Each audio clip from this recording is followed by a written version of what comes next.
My best friend of 15 years planned her dream wedding while sleeping with my fiancé. I let her finish every detail before I exposed them both in front of everyone. I found the earring 6 weeks before my wedding. Not just any earring. Her signature pearl drop that I'd complimented 100 times. It was half buried in our couch cushions. The couch where my fiancé Jordan claimed he'd been sleeping when I was visiting my mom. The couch where Angela supposedly crashed after our joint bachelorette party planning session. Angela and I had been inseparable since high school. We made those ridiculous blood sister pacts, shared every secret, cried on each other's shoulders through breakups. When Jordan proposed 2 years ago, Angela squealed louder than I did. She hugged me tight and whispered how she'd been manifesting this for me. I believed her. I believed everything. When Jordan suggested Angela be my maid of honor, it felt right. When Angela insisted on planning everything, from my bridal shower to the honeymoon details, I felt lucky. When they started texting about wedding plans without including me, I felt grateful they were bonding. I was so pathetically blind. The signs were always there. Angela canceling our dress shopping, but somehow knowing which style would look best on me. Jordan working late on Thursdays when Angela had her self-care evenings. The inside jokes they shared that I wasn't part of. The way they both pushed for a longer engagement to make everything perfect. 2 years of planning while they planned something else entirely. After finding the earring, I didn't confront them. Instead, I watched. I installed a recording app on my laptop and left it running when I went to bed early with a migraine. I heard them in our kitchen, laughing about how stressed I was about centerpieces while they discussed positions on our dining table, the table where we'd had Sunday dinners with my parents. I showed up to every cake tasting, nodded at every suggestion, smiled in every photo.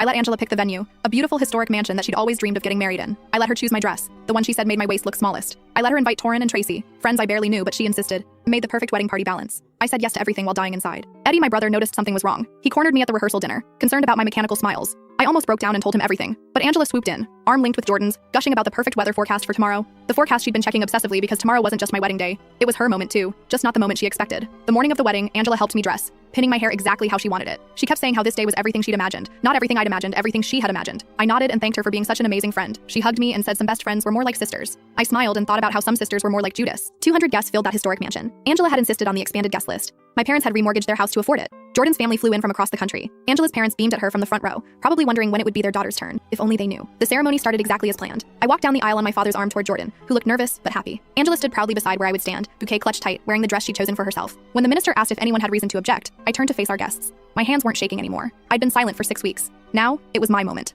I have an objection, I announced. I object to being the only person in this room who doesn't know they're attending Angela and Jordan's wedding. I pulled out the evidence folder I'd hidden beneath my bouquet. For 2 years, my maid of honor and my fiancé have been sleeping together behind my back while planning their dream wedding using my parents' money. I strode to Angela's parents, handing them screenshots of messages. Your daughter called me pathetic while sleeping with my fiancé in our bed. Then to Jordan's mother. Your son discussed how they'd continue their affair after our marriage. Jordan lunged forward. This is insane. You're overreacting. Overreacting. I was screaming now, tearing off the veil Angela had chosen. Is this overreacting? I projected their intimate photos onto the wall using the wedding slideshow equipment. Angela's unmistakable pearl earrings visible in several shots. The timestamps matching nights I'd been told they were finalizing wedding details. Angela collapsed to her knees, mascara flooding down her face. You weren't supposed to find out? I cut her off. That was the plan, wasn't it? Keep stupid, trusting me in the dark while you built your perfect life? I threw my bouquet directly at her feet. Congratulations, you caught it. He's all yours. Along with the bill for this spectacle, the shame you'll never escape, and the knowledge that everyone knows exactly who you both really are. I grabbed Eddie's arm and walked back down the aisle. Behind me, chaos erupted. Jordan's father shoving him, Angela's mother wailing, guests storming out or crowding forward for details.